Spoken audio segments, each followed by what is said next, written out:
There are some problems regarding international waters. You see that, for example, we consider Crimea as a part of the Russian Federation.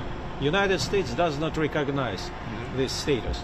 And of course it's contradiction, but does it mean that it's necessary to provoke Russian Navy or Russian Air Force on this issue? We have to be very cautious regarding our actions, taking into account what is going on in eastern part of Europe. So you see that we prefer to not to create a situation where we can face unintended clashes or unintended incidents between the Russian Federation and the United States. This aerial unmanned vehicle, this drone can carry 1,700 kilos of explosives. This drone can carry a few bombs. You see that what will be the reaction of United States if you see such Russian drone very close, for example, to San Francisco or New York? What will be reaction of United States? For me it's clear, for you as well. And American mass media could show us in a very unpleasant way. We don't want any confrontation between the United States and Russian Federation. We are in favor of pragmatic relations for the interest of the people of the United States and Russian Federation. In the first instance, to brief them on this incident and to let them know what we know just about as soon as we were learning of the details. To your more proximate question, we are engaging directly with the Russians, again at senior levels, to convey our strong objections to this unsafe, unprofessional intercept which caused the downing of the unmanned U.S. aircraft. As to the particulars, we are summoning the Russian ambassador to the department where we will convey this message. In Moscow, meanwhile, Ambassador Tracy has conveyed a strong message to the Russian Ministry of Foreign Affairs.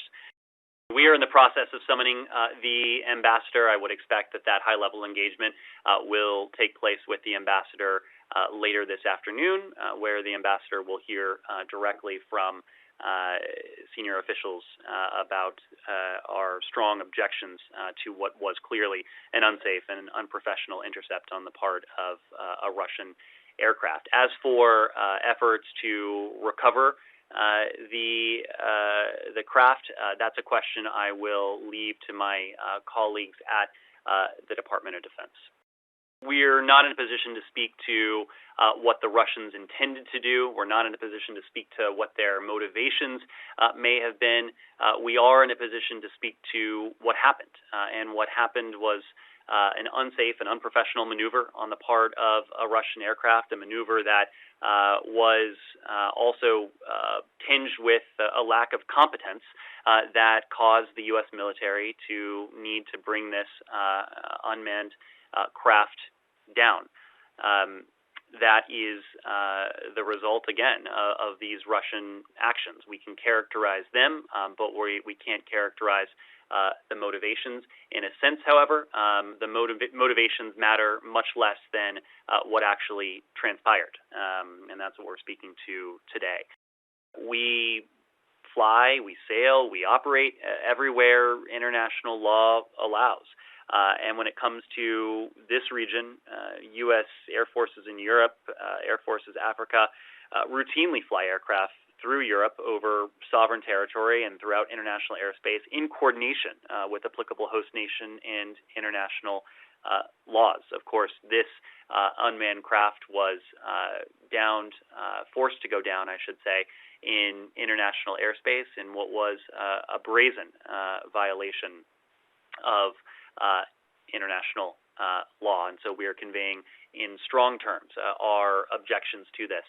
I can only speak to what we're doing and what we are conveying. I'm going to leave it to the Russians to characterize their response. But Ambassador Tracy did convey a strong message on behalf of the department earlier today to the Russian Ministry of Foreign Affairs.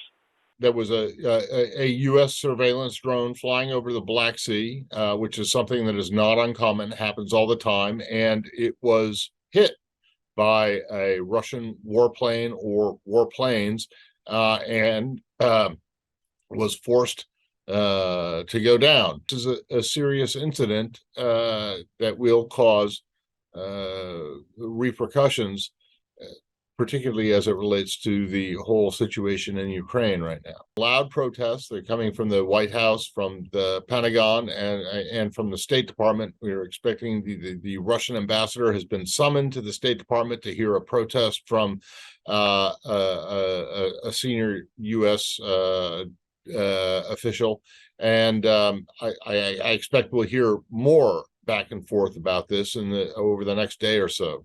But again, I don't expect that this is going to rise to the level of some kind of, major conflagration, direct conflagration between the two sides. I would like to highlight U.S. European Command's statement released earlier today, confirming that 2 Russian Su-27 aircraft conducted unsafe and unprofessional intercept with a U.S. Air Force intelligence, surveillance, and reconnaissance unmanned MQ-9 aircraft that was operating within international airspace over the Black Sea today.